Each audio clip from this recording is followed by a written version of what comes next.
Doctor ने गलत injection लगा दिया था, जिसकी वजह से पोलियो हो गया था।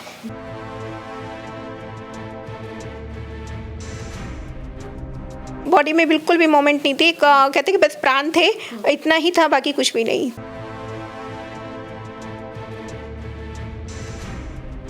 शौक था बहुत ही, पेंटिंग्स का, मेहंदी का, आर्ट एंड क्राफ्ट का।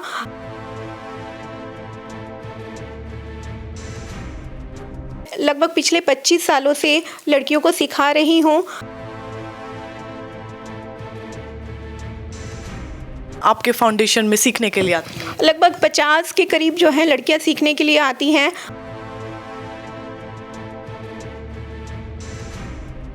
जो भी लड़कियां सीखना चाहती हैं और अपने पैरों पर खड़ा होना चाहती हैं, वो आए और हमारे साथ जुड़े।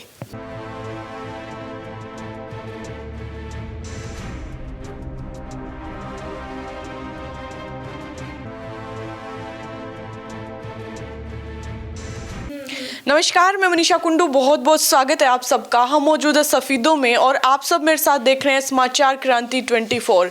आज मैं एक आपको ऐसी स्टोरी सुनाने वाली हूँ जिसको सुनकर आपके रोंगटे भी खड़े हो जाएंगे और आपको ऐसी प्रेरणा मिलेगी कि जिन लोगों को लगता है हमारी ज़िंदगी निरस है, उनके ज़िंदगी में रंग भर जाएगा, रस भर जाएगा। जी हाँ, एक कहानी है गीतांजलि कंसल जी की, जो कि सफ़ीदों की रहने वाली हैं और बचपन में डॉक्टर की एक छोटी सी गलती के कारण पूरा जीवन जो है कहीं ना कहीं थम गया, कदम रुक गए। लेकिन गीतांजलि जी ने कैसे इस नीरस जीवन में रंग भरे, कैसे अपने कदमों को आगे बढ़ाया, तो बात करेंगे गीतांजलि जी से और जानेंगे उनके पूरे जीवन के बारे में। पहले मैं आपको बता दूं, डॉक्टर की एक गलती हुई जिसके कारण गीतांजलि जी जो है पैरों से दिव्यांग हो गई, लेकिन इनके हौसले जो हैं वो इतने बुलंद थे कि और लोगों को भी उड़ान भरने का हौसला दिया। गीतांजलि जी नमस्कार। नमस्कार मैम। दीदी, कैसे हुआ था बचपन में, कितने छोटे थे आप, क्या गलती हुई थी? मैं 9 महीने की थी, तो बुखार हुआ था। डॉक्टर ने गलत इंजेक्शन लगा दिया था, जिसकी वजह से पोलियो हो गया था। जी, मात्र 9 महीने के थे। और मम्मी पापा ने फिर डॉक्टर से लड़ाई आर्ग्यूमेंट ऐसा कुछ नहीं किया कि ये क्यों किया? नहीं नहीं, ऐसा तो नहीं हुआ कि लड़ाई आर्ग्यूमेंट हुआ, क्योंकि बहुत जगह दिखाया और ट्रीटमेंट के लिए इधर से उधर गए भी। तो फिर ट्रीटमेंट हो नहीं पाया? नहीं, ऐसा नहीं है, ट्रीटमेंट नहीं हो पाया, क्योंकि जब इंजेक्शन लगा था तो बॉडी मूवमेंट नहीं थी, बट बाद में जो है ठीक होती रह चली गई थोड़ी बहुत, क्योंकि मैं बोलती भी नहीं थी। जी, आप उस मतलब जब इंजेक्शन लगा और साइड इफेक्ट हुए तो आपका बोलना भी बंद हो गया? हाँ, बिल्कुल भी बॉडी में बिल्कुल भी मूवमेंट नहीं थी, कहते कि बस प्राण थे, इतना ही था, बाकी कुछ भी नहीं था। जी, जब आपका ट्रीटमेंट हुआ, ठीक होने के बाद आपको लगा कि मतलब हाथों की मूवमेंट हो रही है मेरी? हाँ, बिल्कुल हाथों की मूवमेंट हुई, बॉडी अपर बॉडी की मूवमेंट शुरू हुई। और उसके बाद लगभग 9 साल की थी, तब मैंने जाके एजुकेशन मतलब ली और 2nd क्लास में एडमिशन लिया। जब आप 9 साल की? जी जी जी। तो आप जब 9 साल के थे, आप सब समझने भी लग गए थे, तो आपने पूछा पेरेंट्स से कि ये मेरे साथ क्या हुआ, मेरी लोअर बॉडी क्यों नहीं काम कर रही? नहीं, बस तभी यही बताया गया था कि इंजेक्शन लगा और पोलियो हो गया था। जी, आप 9 साल की उम्र में 2nd क्लास में आपने एडमिशन लिया, क्या आपको ऑकवर्ड नहीं लगता था और बच्चे काफ़ी बड़े थे? नहीं, मैंने बाकी पहली वाली क्लासेस जो थी वो नर्सरी LKG वो नहीं की थी, डायरेक्ट 2nd क्लास में ही एडमिशन लिया था और उसके बाद मेरी जो एजुकेशन है वो कंटिन्यू रही फिर। जी, दीदी कितनी एजुकेशन की आपने? मैं डबल MA BEd हूँ, MA इन इंग्लिश और हिंदी से मैंने मास्टर्स की हुई है और साथ में BEd की हुई है। जी, मैंने देखा है कि आप बहुत सुंदर पेंटिंग्स बनाती हैं, आर्टिस्ट हैं आप, और सिर्फ पेंटिंग्स ही नहीं, क्ले से भी बहुत सारी चीज़ें बनाती है। क्या आपका ये शौक था या कहीं से सीखा? नहीं, शौक था बहुत ही, पेंटिंग्स का, मेहंदी का, आर्ट एंड क्राफ्ट का। मैं लगभग पिछले 25 सालों से लड़कियों को सिखा रही हूँ, जिसमें बहुत सैकड़ों लड़कियाँ जो हैं मेहंदी पेंटिंग सीखकर मेरे पास से गई हैं और आज अपने पैरों पर वो खड़ी भी हुई हैं। जी, दीदी मैंने देखा है आप एक NGO चलाती हैं, वुमेन एरा फाउंडेशन। ये आपको चलाने के लिए कहाँ से प्रेरणा मिली, कहाँ से इसकी शुरुआत हुई? इसके पीछे भी एक कहानी है। लगभग 2016 की बात है। मेरे पास मैं स्कूल भी चलाती हूँ, किड्स वैली के नाम से। एक पियन थी मेरे पास और उसकी बहन की शादी थी। उसने मुझे बोला कि 30,000 रुपये जो है उधार चाहिए और उस लेडी की जो उस टाइम पे सैलरी थी वो 2,000 रुपये थी। मैंने उसको ये बोला, मैंने कहा तुम्हारी 2,000 तो सैलरी है और तुम कैसे उधार चुकता करोगी? तो बोली मैडम मुझे तो चाहिए क्योंकि मम्मी पापा नहीं है और बहन की शादी तो करनी ही है। तो फिर मैंने अपने आसपास लेडीज़ से बात की, एक ग्रुप बनाया और उन ग्रुप लेडीज़ से बात की कि इस लड़की की बहन की शादी है, हमें थोड़ी हेल्प करनी चाहिए। सभी ने दिल खोल कर इतना सहयोग किया कि अगले 1 साल तक की उसकी शादी का सब दहेज भी इकट्ठा हो गया और बहुत अच्छे से शादी हुई। जी, तो वहाँ से आपको प्रेरणा मिली कि एनजीओ खोला जाए? वहाँ से फिर मुझे प्रेरणा मिली कि क्यों ना हम, देखिए हम लोग कहीं भी खर्चा हम ऐसे ही कर देते हैं, तो हम लोगों ने सोचा क्यों ना हम थोड़ा थोड़ा हम खर्च जो ये करते हैं, हम एक एनजीओ बनाए, एक ग्रुप बनाए जिससे नीडेड पर्सन्स की, लड़कियों की जो है हेल्प हो सके।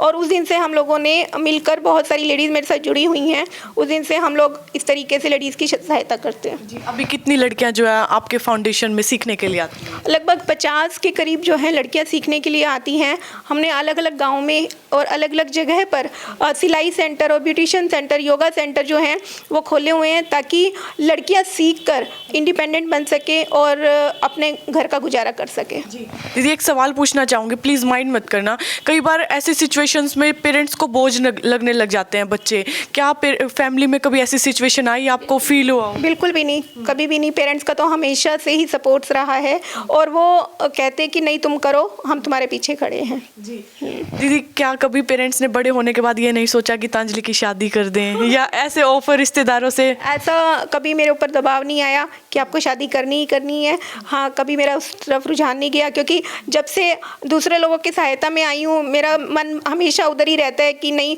कोई भी नीडेड आ जाता है तो मैं उनकी हेल्प करूँ।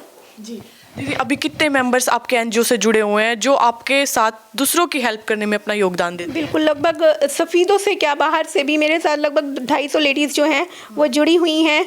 और भी लड़कियां बहुत हैं जो मेरे साथ जुड़ी हुई हैं और कंप्यूटर्स का, मेहंदी का और ये जो सिलाई का कोर्स है वो निःशुल्क कर रही हैं और आगे भी सीखती रहेंगी और आगे भी मैं इस तरीके से उनको करवाती रहूँगी। जैसे पेरेंट्स ने सपोर्ट किया, अगर ऐसा ही कोई सपोर्ट करने वाला बंदा मिल जाए तो क्या कभी आप मतलब डबल होने की सोचेंगी? नहीं, अभी फ़िलहाल उस तरफ नहीं है। मैं तो अभी समाज सेवा में ही हूँ। शादी करने के बारे में ना मैं सोच रही हूँ और ना मैं सोचने की सोचती हूँ, सोच रखती हूँ। मैं सोचती हूँ कि क्योंकि ध्यान दूसरी तरफ ना लगा के अगर एक ही तरफ रहे तो हम अपने उद्देश्य की तरफ, अपने जो कहते हैं कि हमने एक संकल्प लिया है कि दूसरों के लोगों की सहायता करने के लिए, वो डाइवर्ट नहीं होगा। तो मैं इसी लाइन में आगे बढ़ना चाहूँगी। जी दीदी, मैं एक सवाल और पूछना चाहूँगी आपसे। इतनी लड़कियों को आप सिखाती हैं और आप खुद भी आर्ट क्राफ्ट में एकदम कहते हैं कि मास्टर हैं, तो क्या आपने कभी नहीं सोचा कि मैं अपना एक मतलब वो लगाऊँ, प्रदर्शनी लगाऊँ जहाँ लोग देखने आएँ? बिल्कुल, पता क्या है कि इन सब चीज़ों के लिए टाइम की ज़रूरत है। मुझे शौक़ है इन चीज़ों का, जब भी मुझे वक्त लगता है मैं ज़रूर करती हूँ और कोशिश भी करती हूँ। मेरा अब आने वाले टाइम में एग्जीबिशन ज़रूर रहेगा आपके चैनल के माध्यम से। जब हम नेक्स्ट टाइम मिलेंगे तो मैं आपको ज़रूर उस दिन का आपको बताऊँगी कि किस दिन हमारा ये प्रोग्राम रहेगा। अभी प्लान कर रहे हैं। और रही बात मेरे आर्ट एंड क्राफ्ट की, मैं पिछले 25 साल से, मैंने आपको बताया ही है, 25 सालों से सिखा रही हूँ। पहले तो मैं देखिए पैसे लेकर सिखाती थी, लेकिन मुझे जहाँ लगा कि कुछ लड़कियाँ ऐसी थी जो पैसे की वजह से वो पीछे रह जाती थी, लेकिन भगवान जी की कृपा है, हमारा परिवार संपन्न है, तो मैंने वो छोड़कर नीडेड जो लड़कियां हैं उनको सिखाना निःशुल्क शुरू किया। और आज आपको इतनी मतलब मुझे इतनी आत्मिक शांति मिलती है उन लोगों लड़कियों को सिखा के, और क्योंकि वो सीख कर अपने पैरों पर खड़ी होती हैं, अपना खुद का व्यवसाय शुरू करती हैं, जिसकी वजह से वो अपने घर का गुजारा करती हैं। उस चीज़ का मुझे बहुत संतुष्टि मिलती है।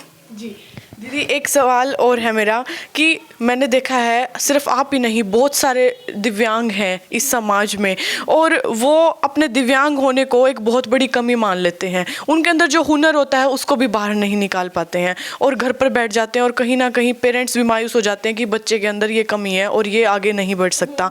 उन लोगों के लिए एक लाइन में ऐसा क्या कहेंगे कि जिससे उनको भी प्रेरणा मिले और वो भी समाज में आगे आएँ? मैं कहती हूँ कि भगवान ने अगर आपको धरती पर भेजा है तो कुछ ना कुछ हुनर ज़रूर दे के भेजा है। ऐसा हो ही नहीं सकता कि आपके अंदर कोई हुनर ना हो। मैं तो आपकी वीडियो के माध्यम से यही कहना चाहूँगी कि अपने उस हुनर को ज़िंदा कीजिए, आप कहीं अगर नहीं भी जा सकते तो इंटरनेट एक ऐसा माध्यम है जिससे आप अपने हुनर को दुनिया को दिखा सकते हैं। और अब तो ऑनलाइन एक ऐसा माध्यम है, आप अपना कुछ भी जो भी हुनर है वो ऑनलाइन सेल भी कर सकते हो। घर बैठे आपको इतना बड़ा व्यापार, इतना बड़ा बिजनेस मिल सकता है कि अगर कहीं आप जा भी नहीं सकते हैं तो आप इसके माध्यम से अपने आप को दुनिया के सामने प्रकट कर सकते हो। तो आओ और बढ़ो, आगे बढ़ो, क्योंकि जब तक आप आगे नहीं बढ़ोगे, अपना हौसला नहीं कायम रखोगे, तब तक आपको कोई कुछ नहीं कर सकता। इसलिए सबसे पहले अपने हौसले को आगे बढ़ाने की ज़रूरत है। हौसले के साथ आप आगे बढ़िए, क्योंकि जब तक आप आगे नहीं बढ़ेंगे रास्ते नहीं खुलेंगे। रास्ते खोलने के लिए हमें आगे बढ़ना ही पड़ेगा। आपका सबसे बड़ा रोल मॉडल कौन है? आपको कहाँ से प्रेरणा मिली थी? मम्मी पापा, क्योंकि सपोर्ट सब हमेशा से इनका रहा है। उसके बाद दोस्तों का सपोर्ट रहा है। बहुत ही अच्छा लगता है कि जब फैमिली और फ्रेंड्स आपको अच्छे तरीके से सपोर्ट करते हैं तो आप जीवन में कहीं भी मार नहीं खा सकते। तो मैं तो यही कहूँगी कि आप जैसे लोगों का, आप जैसों का और फैमिलीज का बहुत सपोर्ट रहा है, जिसकी वजह से मैं आगे बढ़ रही हूँ। तो जैसा मैंने आपको बताया कि गीतांजलि दीदी का एक वमन इरा फाउंडेशन है जहाँ पर ये गरीब लोगों की मदद करती हैं, चाहे वो छोटे बच्चे हों, लड़कियाँ हों या फिर पूरा परिवार हो। तो इनके साथ अगर आप जुड़ना चाहते हैं तो जुड़ भी सकते हैं, मदद करना चाहते हैं मदद भी कर सकते हैं। और कोई लड़कियाँ जो घर पर बैठी हैं, आर्थिक कमी की वजह से, वो लोग आकर सीख भी सकते हैं। दीदी, आप गरीब बच्चों को पढ़ाते भी हैं, ट्यूशन भी पढ़ाते हैं, तो एक बार प्लीज़ थोड़ा डिटेल से बताइए। हम लोग उन बच्चों को पढ़ाते हैं जो बच्चे गरीब हैं और आर्थिक रूप से कमज़ोर होने की वजह से स्कूल नहीं जा पाते हैं। हम उनको शिक्षा भी देते हैं। इवन मैंने बुक बैंक भी रखा हुआ है कि किसी को भी अगर किताबों की ज़रूरत है, बुक्स की ज़रूरत है, वो आके हमसे कांटेक्ट कर सकता है। हम उनको बुक्स भी प्रोवाइड कराएंगे। साथ ही वो लड़कियाँ जो आर्थिक कमज़ोर होने की वजह से कहीं सीखने के लिए नहीं जा पाती, ब्यूटिशियन नहीं सीख पाती है, सिलाई नहीं सीख पाती हैं, वो आए, हम उनको ट्रेनिंग के साथ साथ उनको आगे जॉब भी प्रोवाइड करवाएंगे।